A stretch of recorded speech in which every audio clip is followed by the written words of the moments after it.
Guys, grabe, ito sobrang swerte nyo. Ayan, oh. This is the energy of good luck, good fortune. Yung iba sa inyo, guys, tingnan nyo, parang inuulan kayo ng pera, no? Inuulan ng pera sa kaswertihan. So, maganda yung pagpasok ng February sa inyo. Yung iba sa inyo, guys, feeling ko parang natatamasa nyo na to.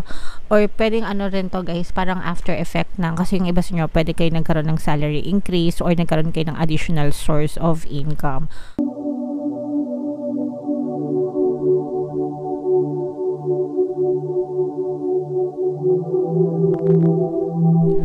Hello guys, hello Capricorn, welcome back to Pinoy Pixie Tarot. Ang pamagat ng episode natin for tonight is monthly taroscope para ngayong February para sa Capricorn, Sun, Moon, Rising, Sign, and Venus.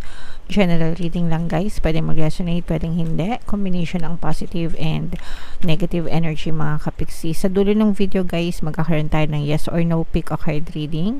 Ito yung deck na gagamitin natin guys. So, pwede kayo magtanong ng isang tanong answerable by yes or no, tapos titingnan natin yung sagot ng tarot sa inyo mga kapiksi. Sa dulo ng video yan guys, kaya make sure na tapusin nyo yung video, okay? So, unahin natin tong deck na to. Tingnan natin yung mga mensahe sa inyo ng inyong mga gabay ngayong February. Isa-isahin natin. Ay, bunot muna pala tayo. So, we have listen to your intuition. Meron tayong no. And meron din tayong a year from now. So, sometimes guys, kailangan natin makinig sa ating mga intuition kasi especially kapag hindi tayo makapag-isip logically, no? Ibig sabihin parang hindi gumagana yung isip mo, yung pangatwiran mo, ganyan. Parang hindi ka makapag-isip ng tama. So, yung ating intuition guys, pamamaraan yan ng ating mga gabay para magabayan tayo sa tamang landas and hindi tayo mapahamak. So, sometimes there are cases na kailangan natin mag-no, no? Hindi porket lahat ng opportunity nandyan sa harap nyo, sunggab na lang ng sunggab. There are cases na kailangan nyo din mag-no para hindi kayo mapahama kasi hindi naman lahat ng opportunity legit. Meron din mga opportunities na fake or mapagbalat kayo, di ba? Kaya nga maraming nai-scam. Nowadays, especially kapag kayong nag-aalok sa'yo ay kakilala mo. Minsan mahirap tanggihan, di ba? Pero no is a no mga kapiksi, so you should learn how to say no. And meron din tayo ditong no na lumabas, no? So, and meron din tayong yes or no pick a card reading mamaya. So, kapag no dito, tas no dito yung lumabas, ibig sabihin no yung sagot sa tanong nyo. Pero pagka yes yung lumabas dito, tas we have a no, 50-50 yan mga kapiksi. It's a maybe for you. Okay? So, yeah, pakinggan yung intuition and learn to say no mga kapiksi. And a year from now, this is a timeline guys, no? This is a timeline from the universe na a year from now, pwede mo talagang ma-experience lahat ng mga pagbabago, lahat ng changes, kumbaga parang 100% full manifestation ng mga bagay na desires mo within this time span. Pero guys, pwede itong mapabilis. Pwede rin itong tumagal pa. Depende kasi yan sa kung gaano karami yung blocks nyo, balakid, and kung gaano nyo siya ma-overcome, and kung gaano kayo mag-persist sa inyong desire. So, yung kagaya nga ng in-explain ko dati, di ba, kunwari, eto yung desire mo, taas. Kapag ka palagi kang positive, dire-diretso, di ba, mas mabilis kang makapunta dun sa desire mo or dun sa destination mo. Pero kung ikaw ay nag-i-spiral, positive, negative, positive, negative, sa mas positive, negative. So, every time na positive kayo, yung inyong pakiramdam, yung inyong thoughts, yung inyong assumptions, in line with sa inyong desire, pataas siya, no? Pataas. Pero, pag naninega kayo, bababa na naman kayo. So, parang nag-start na naman kayo sa starting point. Okay? So, taas, baba. O kaya naman, pwedeng ganon. Kunwari, pataas na kayo, tapos, maninega na naman kayo, babalik na naman kayo. So, parang nag-u-turn kayo. Babalik na naman kayo, tapos positive na naman kayo, tapos naninega na naman kayo, babalik na naman kayo. So, gano'n yung spiral. Nakikita nyo ba? So, imbis na sana mapabilis yung pagpunta nyo dito, di ba, kung positive lang kayo palagi, ganyan-ganyan, mas mabilis. kayong makapunta dun sa destination nyo. So,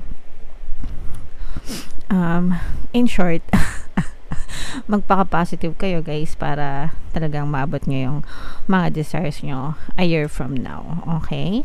Alright. So, yan yung mga mensahe sa inyo ng inyong mga gabay Capricorn para ngayong February. Tingnan natin yung ganap sa buhay nyo guys ngayong buwan. Shuffle ko to, hanapin ko yung energy ng Capricorn. Habang sinashuffle ko to guys, panoorin nyo muna yung video natin regarding sa ating paano mag-manifest ng abundance video course. Kapiksi, sawa ka na ba sa mga struggles at hirap sa buhay mo? Masipag ka ba at masikap sa buhay ngunit hindi ka pa rin umaasenso? Ilang beses ka na bang nag-attempt magnegosyo at mag-invest pero palagi ka pa rin nalulugi? Sa pagkakataon na ito ay maaaring may subconscious beliefs ka na nagiging balakid sa iyong pag-unlad at pagyaman. Introducing, paano mag-manifest ng abundance video course. Dito ay matututunan mong ma-overcome ang mga balakid mo para tuluyan ka ng umunlad, umasenso, sumagana, maging matagumpay, successful at maswerte sa iyong kabuhayan, pera, trabaho, negosyo, salapi at kaperahan ng bonggang-bongga. Dali, mag-send na ng email sa pinoypixitaro@gmail.com at simulan na ang iyong pagyaman ngayon. Alright, so sabay-sabay tayo magpayaman ngayong 2024 mga kapiksi. Mag-avail na kayo ng course guys kasi sobrang ganda talaga niyan. And good news mga kapiksi, dahil ngayong January magbibigay ako ng 1 free pampaswerte subliminal sa lahat na mag-avail ng course until January 31 guys, kaya mag-avail na kayo. Meron din tayong email coaching, manifest your desires using the law of attraction. If meron kayo mga specific na gusto nyong i-manifest, pwedeng love and relationship, pwedeng money or career, pwede kayong magpabook ng email coaching session with me. Mag-send lang kayo guys ng email sa pinoypixitaro@gmail.com. So, grabe, sobrang ganda nito mga kapiksi. No, unahin natin yung mga positive. Actually, this is a very positive energy. Capricorn kayo ay na-represent ng Queen of Pens. Although may konting negative lang mga kapiksi. Yung negative, unahin natin muna yung negative. Kasi sa negative guys, parang nagkakaroon kayo ng disappointment with another person. Fire sign energy ito guys. Aries, Leo, Sagittarius. Pwedeng partner nyo to or specific person. Pero parang meron kayong trust issue sa pera. Pwede rin kaibigan nyo mga kapiksi, kung hindi man partner or SP, pwedeng somebody na kakilala nyo, pero parang nadidisappoint kayo dito kasi meron kayong issue sa pera nitong person na to. Pwedeng ano to guys, yung mga kakilala nyo, excuse me, pwedeng ito yung mga kakilala nyo, kaibigan nyo na pinautang nyo ng pera guys, tapos parang hindi nyo makuha yung para sa inyo. Kumbaga parang pwedeng tinakbuhan na kayo nito ganyan, o kaya ayaw kayong bayaran or hirap na hirap kayo na singilin sila. Yung mga pangako nila ganyan, parang palaging napapako. So nagkakaroon kayo ng trust issue dito sa person na to. At the same time nagdi-disappoint din kayo sa kanya, lalo na kung close kayo, kasi parang hindi mo naisip na ganun pala yung ugali niya pagdating sa pera. So parang nasubukan mo siya right now and ngayon alam mo na. Okay, so meron tayo guys subliminal dito sa ating channel para makasingil kayo, no, yung para makabayad ng utang, para magbayad sila ng utang sa inyo, lalo na kung kayo yung inutangan mga kapiksi, tapos hirap na hirap kayong maningil.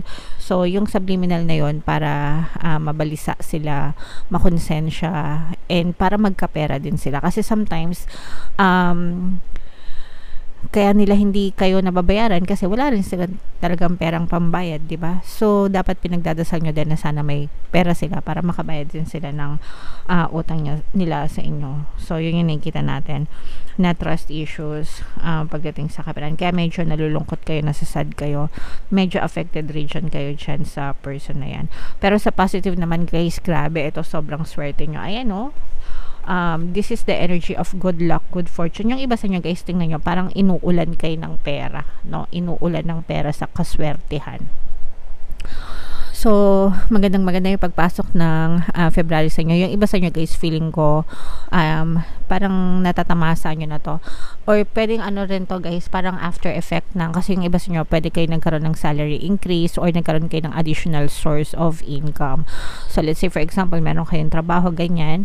Tapos, ngayong 2024, parang nag-start kayo na magkaroon ng side hustle. So, aside dun sa inyong fixed income, fixed source of income na trabaho, parang nagkakaroon kayo ng additional source of income. Kaya talagang yung pasok ng pera sa inyo is masagana mga kapiksi.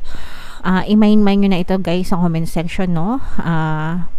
Mind swerte, mind good luck, mind good fortune, especially sa kaperahan. Mga kapiksi, talagang nakikita natin na magiging maswerte kayo sa kaperahan. Yung iba sa inyo guys, parang investment din when it comes to investment. Parang matagal nyo siyang, kunwari naka-hold yung mga investments nyo, ganyan. Tapos, ngayon, parang nakukuha nyo na yung return of investment nyo. Kasi most of the time, ganun naman talaga pagdating sa mga investment, no? Parang mga long-term investment. Ito mga kapiksi na matagal na siyang naka-hold, ganyan. Tapos right now, ngayon yung time na kumbaga makukuha mo na yung return of investment mo plus tubo pa. Okay? Kaya nakikita natin na talagang nag-grow yung inyong kaperahan, and very progressive din mga kapiksi. Pwedeng nagkakaroon na kayo ng mga achievements, no, dun sa mga goals na sinet nyo. Pwedeng nag-set na kayo ng goals sa simula ng 2024. Tapos ngayon, parang nakikita nyo na yung progress, nakikita nyo na yung progreso mga kapiksi. So it's a very positive energy para sa inyo. So guys, i-mind nyo na yan sa comment section. Mind swerte sa pera, no? mind pera. Mind swerte sa pera. Okay? So meron pa tayong nakikita dito na medyo may pagka-negative energy. Ito guys, parang feeling ko this is somebody na medyo very controlling, or parang merong nang-aabuso sa inyo. Pwedeng sa trabaho ito mga kapiksi, very abusive, parang toxic energy ito na let's say for example sa trabaho mo, baka binubuli ka ng boss mo, or baka micromanager yung boss mo, or baka parang pinaglihi siya sa sama ng loob. Alam niyo ba yung ibig sabihin nun guys? Pag sinabing pinaglihi sa sama ng loob, parang palagi na lang siyang galit, tapos parang palaging wala siyang magandang nakikitang maganda towards yung mga kapiksi. For some of you naman, kung kayo ay merong karelasyon sa romantic partner, let's say for example, meron kayong jowa, partner, specific person, asawa, merong nakikialam naman sa relationship nyo. So, pwedeng yung mga in-laws nyo, mga biyanan nyo, ganyan, or family ng person mo na parang nakikialam dun sa relationship nyo, di ba? Meron mga ganun minsan. Oh, yeah. So, kung kayo ay naka-resonate guys, dalawang subliminal, pagdating doon sa trabaho guys, kung nabubuli kayo sa work, pwede nyo pakinggan yung pampabait ng boss at mga katrabaho. Yung subliminal na yun, sobrang effective. O kaya naman yung pangkalahatang lucky charm sa trabaho para magkaroon kayo ng harmonious relationship dun sa mga kasama nyo sa trabaho. And then sa relationship naman, sa romantic relationship, kung marami kayong balakid, may mga nakikialam, pwede nyo guys pakinggan yung pampawala ng balakid subliminal. Very effective yon for relationship mga kapiksi. And last energy nyo guys is maaari kayo magkaroon ng additional source of income. This is a new opportunity guys pagdating sa kaperahan. Kaya nga sabi ko sa inyo guys, sobrang swerte kayo when it comes to money, no? Sa inyo talaga ang swerte, and maaaring may dumating na bagong opportunity pagdating sa pera na pwede rin magdagdag pa ng swerte sa inyo. So parang bumubukas talaga yung pintuan ng swerte sa inyo mga kapiksi. So i-mind nyo na yan sa comment section. Okay? So napaka-positive ng reading nyo guys. I-claim nyo na yan. Dito na tayo sa inyong yes or no pick a card reading. Munti ko nang makalimutan. So, shuffle ko to mga kapiksi. Habang sinashuffle ko to, huminga kayo ng malalim, tapos itanong nyo sa isip nyo kung ano yung isang tanong na gusto nyong malaman for February, answerable by yes or no guys. Okay? Meron din pala tayo guys na membership program sa ating YouTube channel. Sa lahat ng gustong mag-join, i-click nyo lang yung join button dito sa video na to, o kaya dito sa taas lalagay natin yung link. Kapag member na kayo guys, magkakaroon kayo ng access sa mga exclusive videos ko regarding manifestation using the power of your subconscious mind and law of attraction para matuto kayong mag-manifest on your own mga kapiksi. So, hinga ng malalim guys, tapos itanong nyo sa isip nyo kung ano yung gusto nyong malaman for February. Answerable by yes or no. Tapos pili kayo ng isang card guys. Ito yung card 1, ito yung card 2, ito yung card 3. Kung card 1 ang napili nyo, mga kapiksi, ang sagot sa inyo ay yes. Kung card 2 ang napili nyo, ang sagot sa tanong nyo ay yes. And then, kung card 3 naman ang napili nyo, ang sagot sa inyo ay no. So, itong dalawang yes na to, mga kapiksi, dahil meron tayong no na energy dito, ibig sabihin nito, maybe. Okay? So, ito maybe, ito maybe. And then, ito naman no talaga. Alright? So, comment down below, guys, if naka-resonate kayo, yung mga pampaswerte subliminals natin, eto guys, pakinggan nyo para maging maswerte talaga kayo. And eto naman yung ating success stories ng paano mag-manifest ng abundance video course. Click here to subscribe, guys, and click here to join our membership program. Thank you for liking, sharing, and subscribing. See you again next time. I love you all, guys. Have a nice day. Bye-bye.